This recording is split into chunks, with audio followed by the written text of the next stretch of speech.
Welcome to the breakdown with Jay and Nell, where we'll discuss all of your NFL and NBA news. Tap in if you want to get to the breakdown.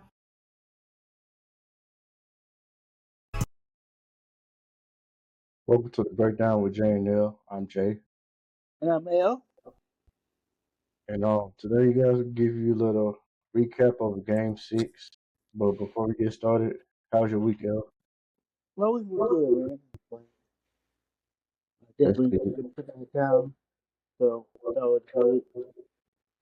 That's what's up, bro.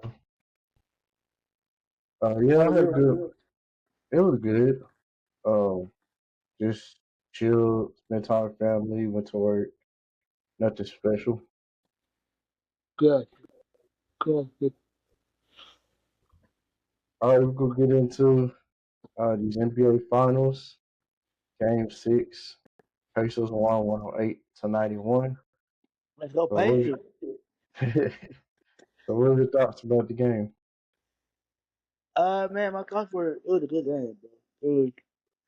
Definitely a good game. This series is exactly what you want in the sense of a playoff series. Like, especially a finals, you want to see a 7 game series. Six to 7 game series. This is what you want. You don't want no blowout. Yeah, I think the series for some people it's a surprise how the series went. Like Mm-hmm. most people thought Thunder was going to sweep them or Thunder went five, but it's actually a great series. It's competitive, and the Pacers they're not going away quietly. So we got Yeah, to man. let's go happen Game Seven. I had a coworker at work was like, "Oh man, okay, she's gonna smash him." I'm like, "Bro, don't get your hopes up like that, bro. Like, you don't want to put all your eggs in one basket." Yeah. Was he an OKC fan or you just going for him? He's just going for him. He can't hear Golden State Warriors fan. I don't know, but you know, hey, it is what it is. Oh, okay. All right. So I have a few stats and um, some key points from the game. Mhm. The Thunder had 21 turnovers, and Shea Gilgeous-Alexander he had eight of those turnovers. So I have a question: do you think Shea will clean up the turnovers in Game Seven? He has to. If he doesn't, it'll be another game like how it was this past game. Plus, you're the star player. You don't want that many turnovers on you. Yeah. And the Pacers they did a great job defending them too because he did have a lot of trips to the free throw line, and we all know he loves to get to the free throw line, but he didn't have that many trips last night. Look pretty good. Make somebody else work. You know he's gonna get his, so let somebody else work. Yeah, Make it toward the goal is to make it toward he don't go off. Make somebody else try to beat. Whether it be Chet Holmgren, Dort, whoever. yep. Jalen Williams, he was also quiet too, but I think those two really have to set the tone for the OKC Thunder team because I don't see anybody else outside of those two that can just step up like that and take over the game like those two can. Mm-hmm. So this is my next question. Who do you believe needs to step up for OKC? Chet, I think Chet definitely needs to step up. Dort, Hartenstein, like for them to be as dominant as they've been, they're not starting up. You know what I mean? They're not doing enough. Yeah, especially Chet Holmgren. I thought he was gonna be big in this series, but he really hasn't. And uh, I think OKC's bigs are the key to um the key to success for them because Indiana they really don't have a lot of bigs. I saw Miles Turner and Siakam. So when those two are not on the floor, you should take advantage of those matchups with Chet and Hartenstein. I So, agree. Like, Chet is supposed to have a monster. Like, he's supposed to be the Chet and Shea series. And now it's just a Shea series. You already know Indianapolis ain't got enough big men to throw at you. That's your advantage. yep. Um, yeah, I think that's what OKC should do. They should honestly. I would start Holmgren and Hartenstein. I'll start them together. Well, you ain't got nothing else to lose. You're in game seven. Yeah, they don't. Um, Mm.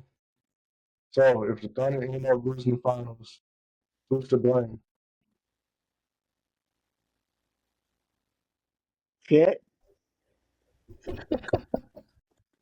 Oh, you just beating up on this man, huh? I mean, no, but like, you can't say it's Chet. You can't say it's Chet guilty because he's been doing his job. His support ain't been doing enough. Yeah, you right. You can't blame the coach. The coaches don't got you this far. Yeah, Can't blame ownership. yeah. If they do end up losing the finals, and then say Chet doesn't have a good game in Game Seven, then yeah, I can see. I can see you blaming him for OKC for losing. Because Shea and Jalen Williams, they've been balling. Yeah. All right,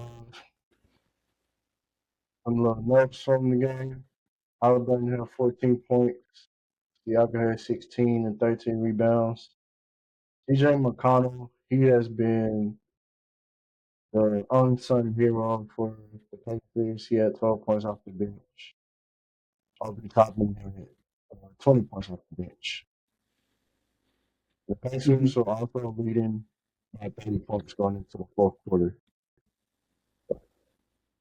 And that's hard to come back from, especially when you're not used to that.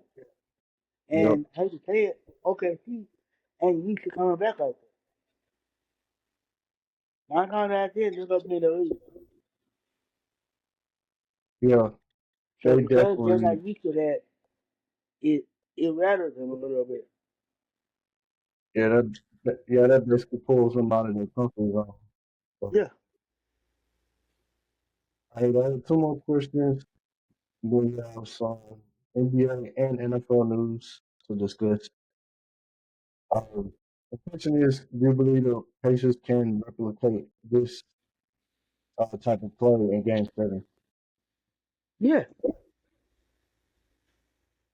Can't kill that team. And they gotta do it a one step pony. Might as well go ahead and put all your cards out there.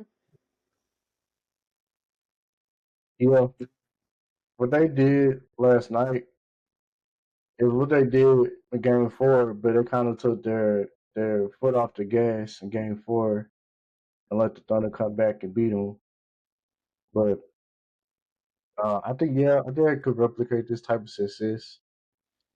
Just stick to the way you play. Stick to your brand of basketball. Mm-hmm. So if they come out on fire like how they did, and and pick up the pace and score fast, they have a chance to win Game 7. Yeah, I agree. Speaking of Game 7, who do you have winning? I got Indiana, man. I've been saying this whole series, I'm going with Indiana. Okay, I'm still with OKC. I'm gonna stick with them. I think they gonna be in front of the home crowd, so that's gonna get them going. And I don't think they're gonna uh, let what happened to them in Game 6 happen in Game 7. I think Shea and Jalen Williams have a big game. Mm. Maybe we'll finally get that big game from Chet Holmgren too. Okay. Hopefully. Anything else you have to add or Okay. the this guy? Hey, we're gonna discuss some NBA, NFL news that happened during the week. So first, we're gonna start with Baltimore Ravens. They signed Jair Alexander. So, what are your thoughts on that?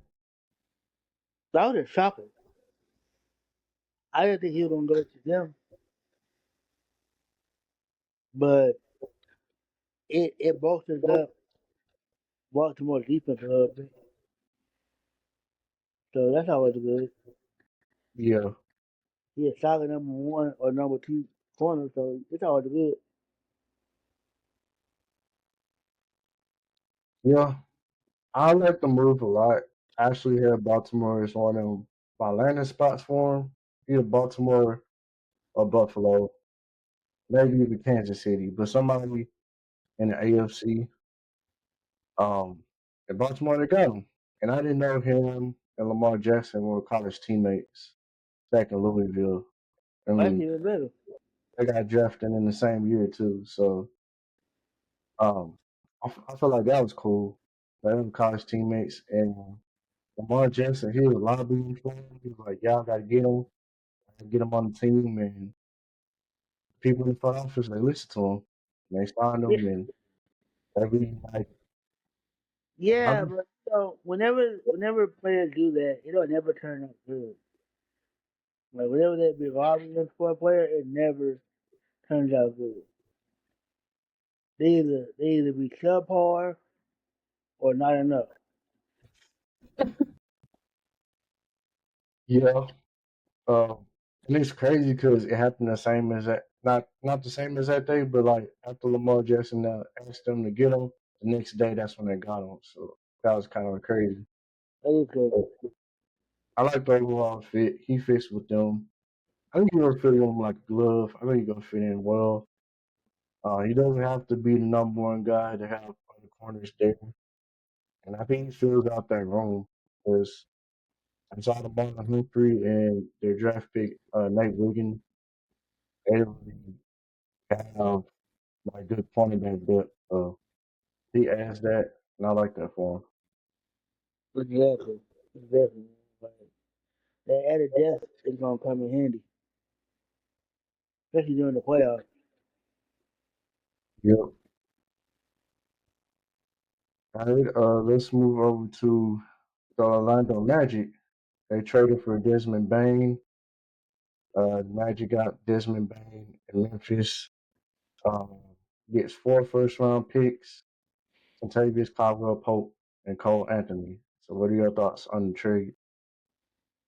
It was a solid good, man. But I think everyone need to change the scenery.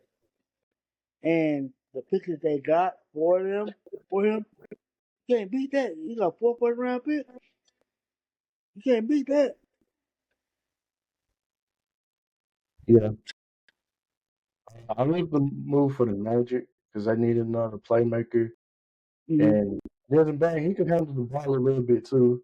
He's not floor general, but he can handle the ball and he can Mm-hmm. score when needed to be. So I And like that's the all they fit. needed. Yeah, I like the fit next to Paolo and Wagner. So you have Mm-hmm. another player that can get you like 20 plus points. So and he play defense too. So I like that. I like it for the Magic, for the Grizzlies. Yeah, you get the 4 first-round picks and Contagious Caldwell Pope and Paul Anthony. But honestly, I would have kept Desmond Bain. But I know that Jared Jackson, he's due for a contract. Maybe they freeing up some cap space for him. I think it was a bad move for the Grizzlies. And honestly, bro, only time will tell, fam.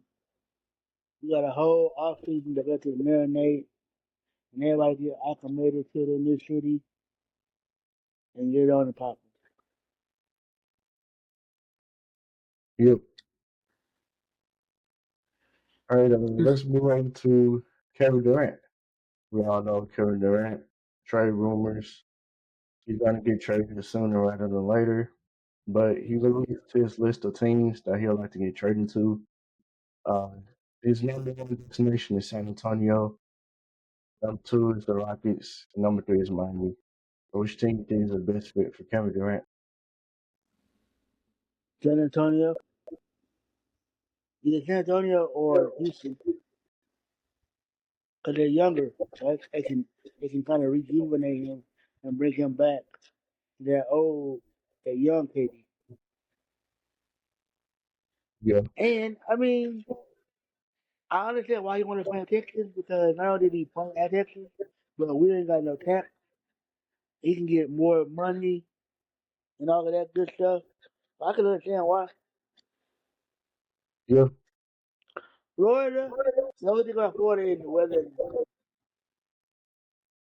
yeah, But it be hurricane season dog on there by the time football basketball season starts. So it defeats the purpose. I'd rather get a move to Texas. yeah. At least I'm a little Um, bit safer. yeah. Um, yeah, it's a pretty good list. But I'm gonna go with you. I think he's gonna end up in San Antonio. Just because they have more assets to work with in the trade, Hmm. and that's the most promising team out of the three. So you have Wemby, you have Stephon Castle, you traded for De'Aaron Fox. So you got a good You, support you got cast of definitely got players. some some assets. Yep. And you got two first round picks in this year's draft. Now, I'm not giving the second overall pick for Kelly, but I definitely consider giving the 16th pick to I do like a later pick. But that second pick, nah, you can't get that yeah. The second first round pick, that 16th pick, I get out of the way in the Kevin one. Durant Yeah, deal, but so I just like San Antonio. I think it'd be a better basketball fit too. You got yeah, Woodby, you got De'Aaron Fox. If you go to Houston, he's gonna have to be the guy in Houston, and you yeah. know And I how don't think you want to do you that know how no it more. turns out when he goes somewhere and he has to be the guy. Yeah, he likes to. He likes to. I think he likes to be the complimentary player, like the guy, but the complimentary guy. Yep, Because I feel like in Phoenix, he was the guy. Yeah, you had Devin Booker, but they relied on him more than they did Devin Booker. That's why yeah, I think why I think he worked so well in Golden State because Golden State it didn't really rely on him like that. You had three players. I mean, you had two other players that can go off and I can relax.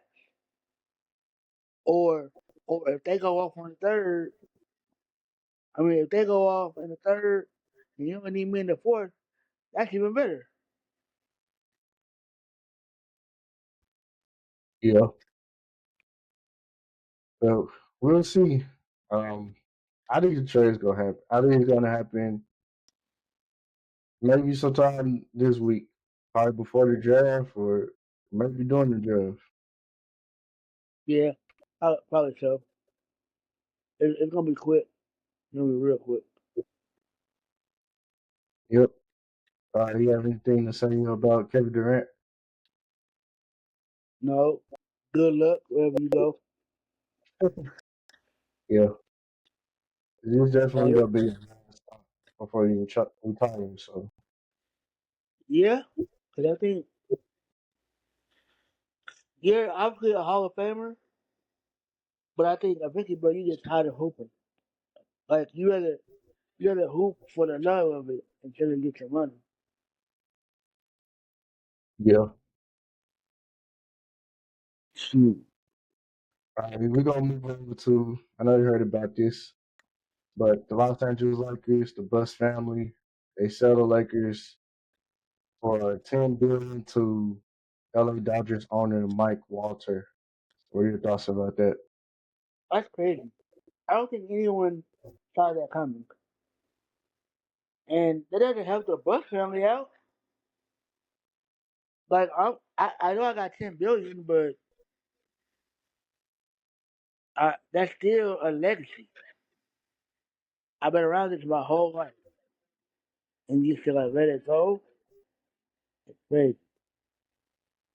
Well, they said that she's still minority owner, but the same thing happened with Mark Cuban. You saw how that ended. Like they didn't involve him at all, and Yeah, he was supposed to be president.